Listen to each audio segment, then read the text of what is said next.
श्री भागवत भगवान की है आरती, पापियों को पाप से है तारती। हरे कृष्णा। सभी भक्तों को श्रीमद् भागवतम के सत्र में हार्दिक हार्दिक अभिनंदन और सुस्वागतम। आज का हमारा जो विषय है वो विषय है श्रीमद् भागवतम के तृतीय स्कंद का 16वां अध्याय, थर्ड कैंटो चैप्टर 16। विषय का नाम है वैकुंठ के दो द्वारपाल जय तथा विजय को सनातन, सनंदन और सनत कुमार, चार कुमारों द्वारा अभिशाप। तो ये वर्णन कर रहे ब्रह्मा देवताओं को वर्णन कर रहे कि किस तरह मेरे चार पुत्र ब्रह्मांड का परिभ्रमण करते करते वैकुंठ लोक को पहुँचे और वैकुंठ में जाकर वो भगवान के साथ भेंट किया और भगवान की विभिन्न प्रकार की स्तुति करने के बाद वो जब उपस्थित जय और विजय को जब श्राप दिए तो उनको बहुत पश्चाताप हो रहा है कि मैंने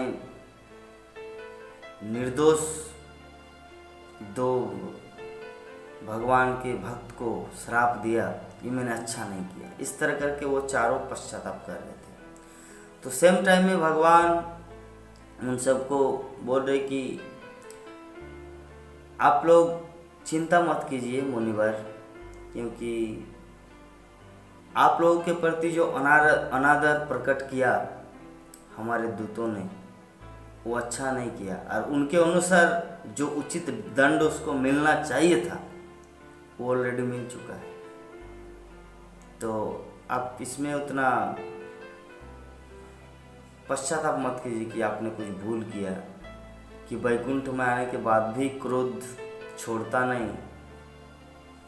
आप ऐसा मत सोचिए, वास्तव में ये मेरी ही योजना है, क्योंकि ये मेरा दूत और सच्चाई ये है कि ये मेरा दूत है, ये मेरा प्रजा है।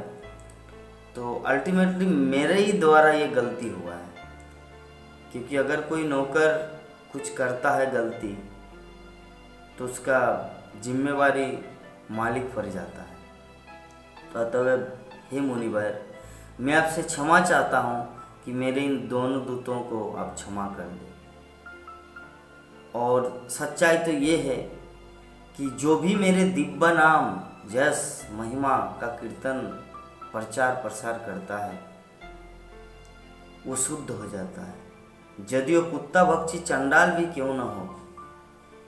और आप सब तो मेरे महान भक्त हो, इसीलिए यदि मुझे अपनी भुजा भी काटना है और आपके इस अपराध के कारण उसको कंपेयर करना है, फिर भी मैं चाहता हूं कि मेरे आप दो दूतों को उनकी धृष्टता को क्षमा करें।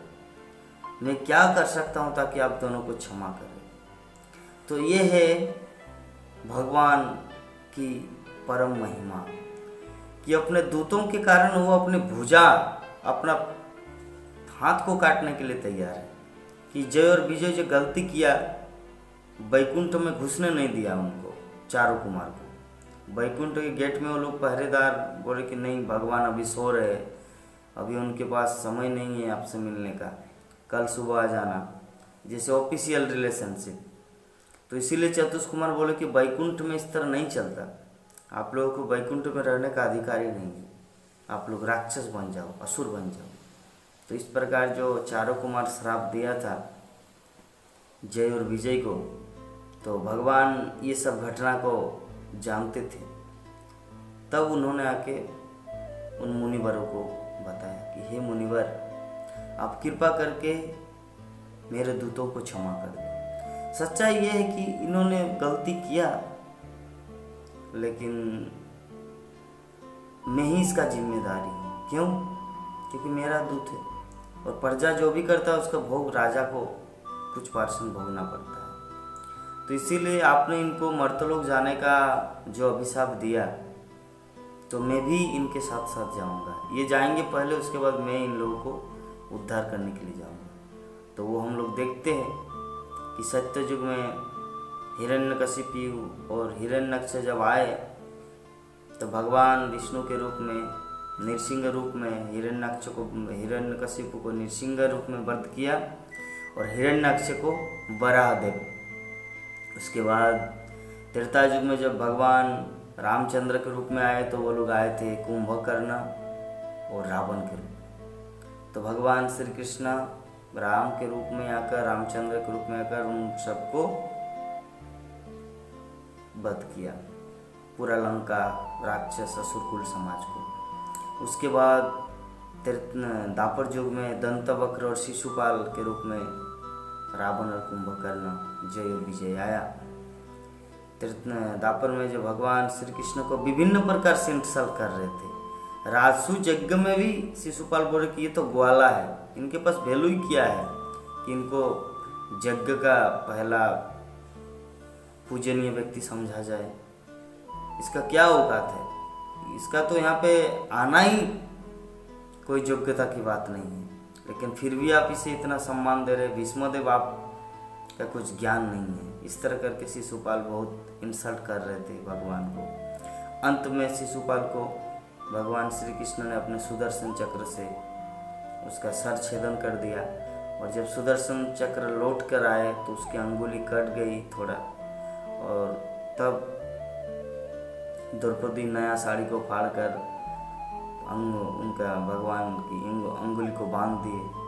फिर द्रौपदी को बोले थे भगवान श्री कृष्ण कि द्रौपदी, समय आने पर एक एक धागा का ऋण चुकाऊंगा। और बाद में जो वस्त्रण हो रहा था दुशासन दुर्योधन कौरव की सभा में, तब भगवान श्री कृष्ण ने द्रौपदी को अनंत साड़ी प्रदान किए थे। तो ये है भगवान की ग्रेट मर्सी, महान कृपा, जो अपने दो जो दूत है उनको अभिशाप दिया चारों कुमार ने, लेकिन भगवान क्या किया, बोले कि अगर इनकी क्षमा के लिए मुझे कुछ करना पड़े, यहाँ तक कि मेरा हाथ काटना पड़े, 4 हाथ चतुर्भुज नारायण, तो मैं काटने के लिए तैयार हूँ, लेकिन फिर भी इसे क्षमा कर दे। क्यों? क्योंकि आप लोग इतने मेरे महान भक्त हैं, दोनों ही, बहुत सारी मेरे 2 दूत ये भी भक्त है, आप चारों कुमार आप लोग भी भक्त हैं। तो इस कंपेयर में अगर मेरा कुछ नुकसान हो, मेरा हाथ कट जाए तो कट जाए, लेकिन आप लोग सुंदर रूप से, सुंदर ढंग से रहे। ये होता है भगवान की अहेतुकी और सेक्रीफाइस, क्योंकि किसी से प्रेम मतलब उनके लिए आप क्या सेक्रीफाइस कर सकते हैं। तो भगवान श्री कृष्ण दिखा दिया विभिन्न क्षेत्रों में कि अपने भक्तों को कितना प्रेम करते हैं, कितना कुछ सेक्रीफाइस कर सकते हैं, वो दिखा दिया। अपना हाथ काटने के लिए तैयार थे। जरा सोचिए, ये है भगवान, ये है कृष्णा, ये है करुणा सिंधु ओशन ऑफ मर्सी। तो इस तरह ब्रह्मा ने देवताओं को संबोधित करके कहा कि मुनिगण समझ नहीं पा रहे थे कि भगवान वास्तव में चाहते क्या, मानो उन्होंने कुछ किया ही नहीं, कुछ अच्छा किया है। मतलब चारों कुमार भ्रम पड़ जा, अरे यार ये भगवान ऐसा क्यों बोल रहे हैं कि मैं अपना हाथ काट दूंगा, आप लोग क्षमा कर दे। मतलब अरे भूल तो मैंने किया, भूल तो हम सब ने किया, चारों कुमार मनी मन पश्चाताप कर, भूल तो हमने किया। इसीलिए वो लोग समझ नहीं पा रहे थे कि बात क्या है, कि मैं 2 निर्दोष व्यक्ति को, निर्दोष है ना, उनको मैंने श्राप दे दिया।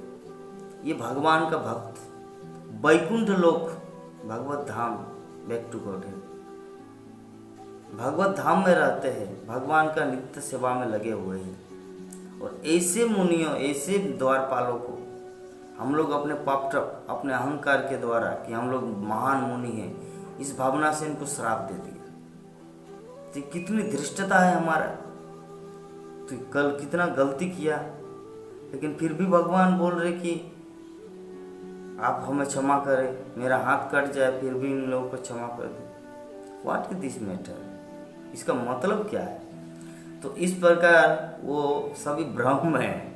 ब्रह्मा देवताओं को बोल रहे कि इस प्रकार मेरे पुत्रगण भ्रम में था कि भगवान श्री कृष्ण एक्चुअली क्या चाहते हैं। उन्होंने गलती की, लेकिन फिर भी भगवान श्री कृष्ण इनको क्यों क्षमा चाहते हैं? वास्तव में विषय वस्तु यही है कि भगवान श्री कृष्ण का ही ये प्लान था यहाँ पर आने का, भगवत धाम से इस जगत में आने का, क्योंकि जब तक कोई प्रतिद्वंदी कॉम्पिटिटर्स नहीं होगा तब तक फाइटिंग अच्छा नहीं होगा। रावण और कुंभकर्ण अगर पहले गुंडा अगर तहस नहीं मचाएंगे तो हीरो कैसे आएगा? हीरो रामचंद्र के रूप में आकर धनुष बाण से उसको उड़ाएगा, ठीक है, लंका को पूरा आग लगाएंगे हनुमान। तो हीरो का साम्राज्य और असुर का साम्राज्य, ये दोनों का कॉम्पिटिटर कैसे होगा जब तक कॉन्फ्लिक्ट नहीं होगा, थोड़ा सा द्वंद्व। तो इस प्रकार भगवान श्री कृष्ण बोले कि ये मेरा ही प्लान था इन लोगों का ये करने का, अदरवाइज वैकुंठ में किसी का क्रोध नहीं होता। और आप लोगों का क्रोध हुआ क्यों?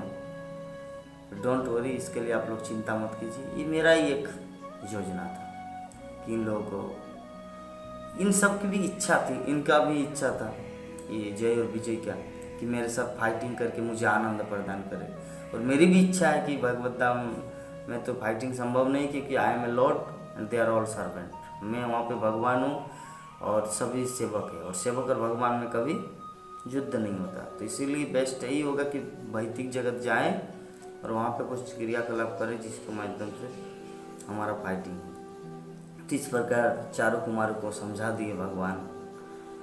तो उसके बाद चारों कुमार स्तुति कर रहे भगवान कृष्ण का कि हे प्रभु, आप साक्षात धर्म हैं और धर्म की और तीनों लोकों या तीनों युगों में अपने आप को प्रकट करके वास्तविक धर्म की स्थापना करते हैं। आप इस जगत में आने के पीछे एक ही कारण है, वो है सही धर्म, सनातन धर्म, वास्तविक धर्म।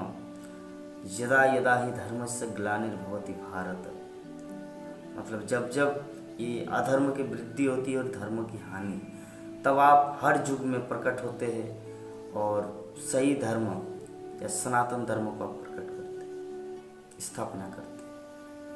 तो हे प्रभु, आप इन दोनों निर्दोष व्यक्तियों को या हमें जो भी दंड देना चाहते हैं उसे हम बिना झिझक के स्वीकार करेंगे। हम जानते हैं कि हमने दो निर्दोष व्यक्तियों को श्राप दिए हैं।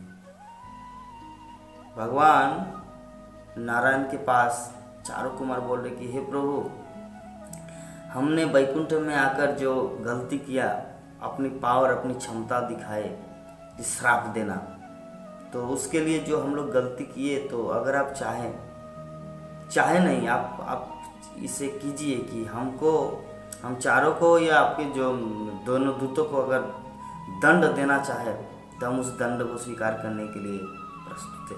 तो कृपा करके हमको दंड दीजिए, दंड प्रदान कीजिए और कृतार्थ कीजिए, अदरवाइज मेरा बहुत ही पश्चाताप होगा। तब भगवान श्री कृष्ण वही बात रिपीट बोले कि हे ऋषिवर, हे मुनिवर, हे सनक सनातन सनातन और सनत कुमार, हे ब्रह्मापुत्र, हे ऋषियों, वास्तव में ये मेरी योजना थी। वो पतित हो जाएंगे परंतु अंततः मेरे पास लौट आएगा। वो पतित हो जाए इस भगवत धाम से, मर्तलोक को चले जाए, लेकिन अल्टीमेटली मेरा ही योजना है, मेरी प्लान है। तो इस प्रकार भगवान का कन्वर्सेशन होने लगा। तो ब्रह्मा ने देवताओं को बोला कि हे 33 करोड़ देवी देवताओं, आप लोग इसमें उतना चिंतित मत होइए कि दीति के गर्भ में जो 2 संतान आएगा, वो संतान ये दोनों द्वारपाल है वैकुंठ का, जो असुर रूप में इस भगवत धाम छोड़कर यहाँ पर आएंगे। तो वहाँ भगवत धाम की बात है कि चारों कुमार मुनिवर वो लोग अपने अपने स्थान में चले गए और भगवान श्री कृष्ण बोला कि द्वारपाल जय और विजय, आप लोग जाने के लिए रेडी हो जाओ, मर्त लोग जाने के लिए रेडी हो जाओ और डरना मत। Very soon I will come to your field, बहुत ही जल्दी मैं भी आप लोगों के पास आऊँगा, आप लोगों से लीला करने के लिए, आप लोगों के साथ लीला फाइटिंग करने के लिए, ये सब शीघ्र ही। और आप लोग बहुत ही जल्दी मेरे पास तुरंत लौट कर आ जाएंगे। एक क्षण की बात है, जाएंगे और आएंगे। भगवत धाम से वो मटेरियल वर्ल्ड जस्ट गया और आया। ठीक है, आप लोग डरना नहीं, मैं बहुत ही जाऊंगा बाहर। 4 युग में 4 रूप में जाऊंगा। 4 बार आपका जन्म होगा, फिर आप चले आएंगे। और गोलोक वृंदावन में आपको स्थान मिलेगा, जगाई मादाई को, चैतन्य महाप्रभु के रूप में। ये सब डिस्क्रिप्शन है शास्त्रों में। तो इस प्रकार ब्रह्मा ने समस्त देवी देवताओं को, जो उनका जो प्रश्न था, देवी देवता जो प्रश्न लेकर आए थे कि हे प्रभु, सारा संसार अंधकार हो रहा है, सूर्य अपनी रोशनी खो दे रहे, चंद्रमा अपना प्रकाश, अपनी किरण धीरे धीरे लुप्त हो रहा है, सारा संसार अंधकार, भूकंप, बिजली गिरने रही, इसका मतलब क्या है? क्या कुछ अशुभ संकेत है? तो कृपा करके बताइए, व्हाट इज दिस रीजन, इसका कारण क्या है? तब ब्रह्मा ने ये पूरा डिटेल बात बताई कि दीति के गर्भ में जो 2 संतान हैं, वो है ये 2 जय विजय, जो असुर के रूप में आएंगे और सारे संसार को तहस नहस करेंगे, सारे संसार को सताएगा, कष्ट देगा। तो ये है वो 2 असुर पुत्र। तो यही आज का हमारा विषय था, वैकुंठ के 2 द्वारपाल जय और विजय का इस भौतिक जगत में आगमन, या वैकुंठ से पतन, या मुनियों का अभिश्राम।